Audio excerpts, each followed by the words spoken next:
In today's video, I am going to use some of Steph Curry's clips from the NBA three-point competition so that you can then also shoot just like him in your next competition yourself. So let's get down, let's check him out, let's see some of the tips that he is using that you can use as well.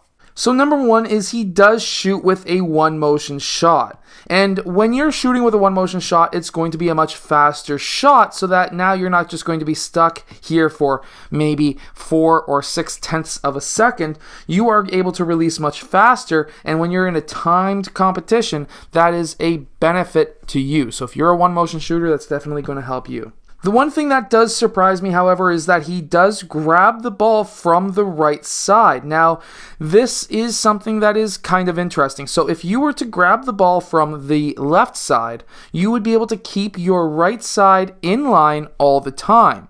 However, Steph Curry doesn't do that. He actually grabs from the right side. He even grabs from the right side when he's on the right side of the basketball court, which is actually quite interesting but makes a lot of sense. So by grabbing from the right side, it's very similar to like if you are in a game where you are now kicking your right foot down into your shot. Now, we all know that if you're a right-handed player and you're going towards the left, you're actually going to be a much better shot or a much better shooter because your right side is already in line. However, what this is doing for Steph Curry is it's allowing him to turn into the shot, gets that ball into the shooting pocket, which is going to get there much faster. Meanwhile, if it was from this side, he would have to bring it across his body and then up into his shot.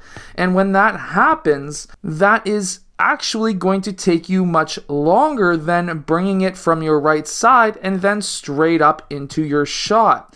This way, he's able to bring that ball up into his set point, and then he's able to release with his right side in line. So by having the rack on your right side, if you're a right-handed shooter, is actually a benefit to you. We can also see now from this clip, when he's shooting that ball, see his head move right there? Watch. From down to up, down to up. What does that tell us? Well, he's actually looking at that ball. Why is he looking at that ball? Well, he can then gauge right away how his shot is. Now he can actually look away before that ball even goes in. He doesn't care if it's going in at this point because he already knows that it's gonna go in. This is actually a huge benefit because now when you look at that ball right there, he just did it again where he's looking at the rim and then looks up at the ball. He can then gauge, does it have proper backspin? If it doesn't, if it has side spin, okay, well, it for sure came off the right side or left side of my hand. And he can also see if it's in line with the rim. There are so many things that you can gauge by just looking at that ball while it's in the air towards the basketball rim, that at this point, you can just take your eyes right off the ball, don't even care about it, and get that next ball. He got that in, by the way.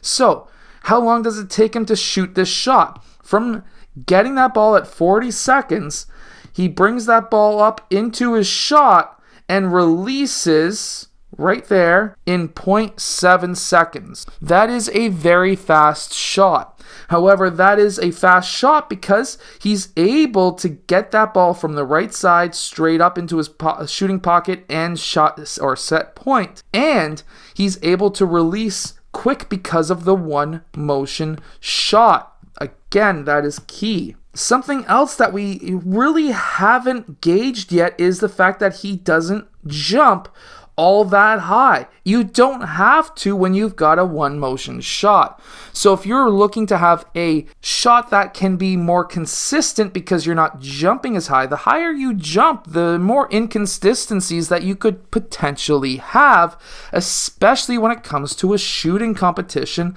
like a three-point competition. So by not jumping all that high on that shot, using all of your strength from your hips and your legs, getting that all that strength up into your shot, and all your upper body is doing is essentially aiming that ball, you can have a much faster shot, a much more accurate shot, because in a shooting competition, you do not want to jump all that high. We can still see that he has that thumb flick in this shooting competition to get that ball up into that inline shooting triangle that I call it when it comes to his release. That is extremely important. Releasing with his fingertips as well. People say he has the ball always sitting on his palm. He doesn't. He has a very, very small gap on his palm. You want to have that ball sitting on your hand, but you want your hand to be extremely soft. You do not want to be really over gripping the ball. You want that ball to be just lightly sitting on your hand. You don't want to be over gripping, and you want a small gap. You don't want to have an over big gap.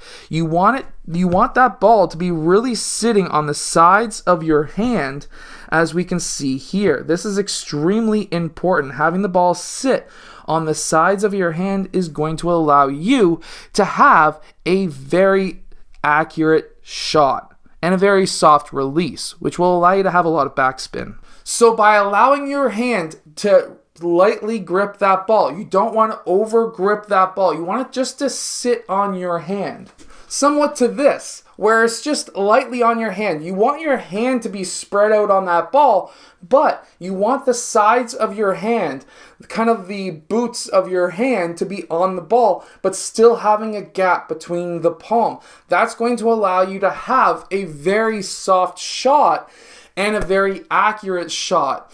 That is the key to Steph Curry's three-point competition. The small jump, the one motion shot, and the ability to just let that ball sit softly on that hand is an absolute amazing tip that you can incorporate into your game. I hope that you've enjoyed today's video. If you have, hit that like button, subscribe, and I'll see you guys again next time.